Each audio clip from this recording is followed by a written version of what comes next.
So April 1935, Congress passes the Emergency Relief Appropriations Act.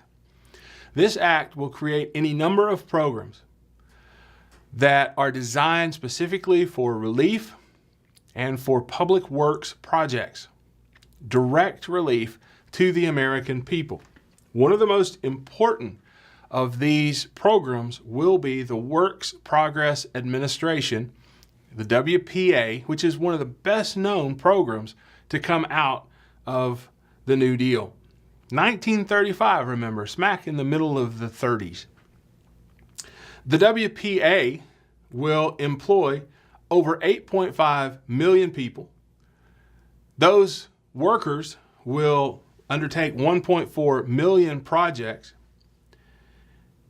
all by the time the program is terminated in 1943, yes, less than 10 years later.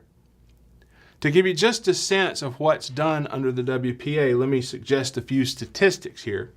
650,000 miles of highway, road, and street construction, 125,000 public buildings across the United States, 8,000 parks, bridges, airports, and programs for the arts like the Federal Theater Project and the Federal Writers Project, which actually put to work some of America's major authors, including John Steinbeck and Richard Wright. This is a massive program that continues to be known to people who know something about the New Deal. We can still see oftentimes around us structures that come out of this very program. Granted, they're often aged, old, many have been torn down by now, but they still remain, they're still lingering around. And it's just one of those signs of how long-lasting the effects of the New Deal and of the Great Depression have been in this country. Now, this Emergency Relief Appropriations Act also included the Resettlement Administration, a program which was designed to address long-time poverty, not just the issues of the Great Depression, not just the ramifications of unemployment after 1930, but in particular, to look at populations that were a drain, if you will, on the capacity of the United States because perhaps they were seeking to farm marginal lands which weren't really best suited to the types of agriculture being undertaken. And so this, like the TVA in a way, the Tennessee Valley Authority, was an effort to remake whole portions of American society. The Resettlement Administration was utilized, for instance, to remove individuals from land that was about to become parkland, land that had been determined to be of little use for agriculture, but could serve, for instance, as a natural reserve, a park. There are a number that come to mind in Virginia and further up north in New England, where you have populations, people, communities, in fact, removed and placed in sort of these ideal, for the time, situations, living situations. They're moving people, in essence, from agriculture to industry, creating homesteads for people, communities for people that involve or entail or embody, I guess, the best urban planning thinking of the day.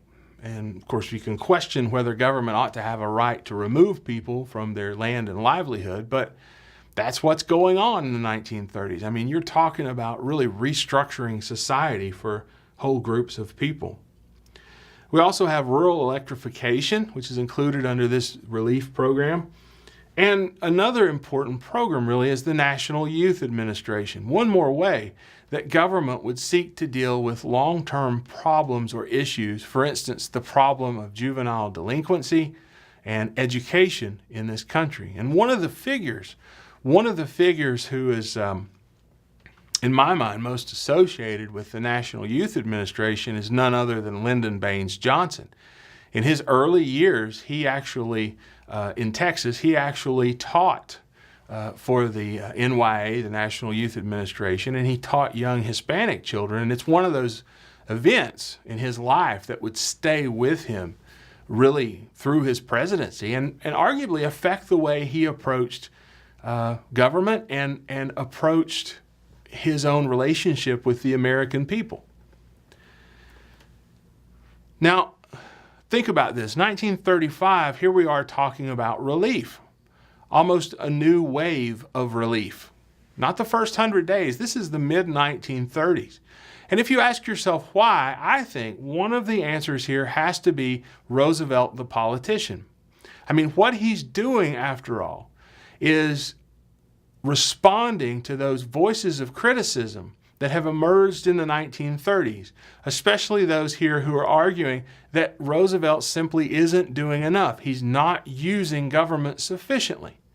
And I want to take you through a series of, or just a few examples really, of legislation passed in the mid-1930s that comes to be known as part of Roosevelt's second New Deal. An instance that really seems to me to be as important in some respects as that first 100 days. But Roosevelt's second New Deal. The first piece of legislation I want to talk about is the so-called Wagner Act, or the National Labor Relations Act, which was passed in July of 1935. The Wagner Act, or National Labor Relations Act. This act granted workers the right to unionize and to bargain collectively. It ensured that right, and that the federal government would act to protect that right. It also, however, set up the National Labor Relations Board, a board whose purpose was to oversee and ensure democratic elections within unions, but also to end unfair practices by employers, such as the firing of workers who were associated with unions or unionization. It was not uncommon for employers to seek to eliminate voices which called for unionization. And you have to remember here that Roosevelt, first of all, has lost out to the Supreme Court, arguably over a constitutional issue. So here Roosevelt is reasserting the right of government, but he's not including this as part of the larger National Industrial Recovery Act. This is a distinct act regarding collective bargaining and the rights of labor and the role of the federal government. It was the NIRA, remember that in the sick chicken case, that was overturned, that was undermined, declared invalid. So here Roosevelt is acting, to reassert that right of labor. And that goes, I think, to the criticism of Roosevelt and his determination. But it's also political. One of the groups to which Roosevelt is reaching out and one upon which he depends is American labor within his Roosevelt coalition. Another important act is the Social Security Act, which is passed in August of 1935. The Social Security Act. It's something that we still live with today. And by today, of course, I'm talking about the early 21st century, really. But it's affected the United States throughout the 20th century. It has a long history in terms of the principle of using government to look out for the welfare of the elderly. But this act not only does that by taking a tax, a percentage of people's earnings out of their checks while they're working, so that then government will have a fund to support the elderly when they reach the age of 65 and they retire. But it also provides for workers' compensation if unemployment becomes an issue. Now remember, part of the deal here for Roosevelt is an effort to restore the confidence of the American people. And in part, the Social Security Act is an effort to do that. It's an effort to say if you are unemployed for a limited time and if you've paid into the system, which is supposed to be voluntary, but if you've paid into the system, you can expect or should expect to be covered at least for a limited time until you can get back on your feet again. Similarly, when you're ready to retire, you shouldn't have to live in poverty simply because you've lost your income. You should have a dependable and secure, regular amount of money coming out, or a sort of pension that will be available to you because the federal government backs that up. Well, if that sounds like the Townsend Plan, if that sounds like this notion of old age revolving pension plan, Yeah, Roosevelt is responding to his political critics. And I want to make this point. Franklin Roosevelt, one of the things that makes him, I think, stand out in American history is simply the fact he was such an astute politician. Now, one of the arguments against Roosevelt is he was image and not substance. But in some ways, that's what the American political scene requires. It requires an ear to the ground and hearing what is important to the American people. Well, Townsend's ideas, Father Coughlin's ideas about what government should be doing, remember, they had begun to make the rounds. They had begun to show an appeal to the American people. Roosevelt's hearing these voices, and he's acting. But there's another side to this. In some ways, Social Security is quite conservative. That is, it's constructed in a way so that Roosevelt doesn't come off to his conservative critics or to the Supreme Court as doing something that goes beyond his powers or extends beyond the powers of Congress. For instance, Social Security is paid for not by tax exactly on business transactions, but it's paid for by workers and employees. So technically, you could argue it's not a government plan. The tax is not connected with the amount of earnings one has. So in that sense, you could argue it's not so regressive. And then, really, you're taking money out of people's pockets. So it's sort of deflationary. Well, wait a minute. I thought Roosevelt was trying to pump money into people's pockets. Well, yeah. Remember I said that a lot of what he did was contradictory? Well, here's one more example. You're taking money out of people's paychecks off the top. One other point, and this is perhaps the most important point about the conservative nature of this Social Security Act, it excluded farm workers, domestic servants, and many hospital and restaurant workers. They wouldn't, in the first manifestation of this tax, they would not have the tax taken out. Well, if you think about it, in terms of farm workers, I guess maybe that makes some sense, but you're excluding that agricultural segment. And for someone interested, for instance, in the South, that business of controlling labor becomes quite important. And in the South, the conditions of agriculture actually helped keep a check on industrial wages. Domestic servants, both in terms of farm workers and in terms of domestic servants, you are most often talking about African Americans.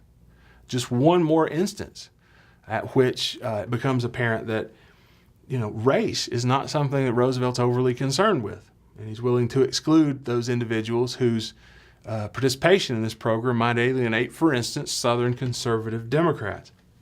And hospital and restaurant workers, again, it's not dissimilar. So that sounds a little bit like the Townsend Plan. But also in 1935, Roosevelt pushes through Congress a revenue or wealth tax act.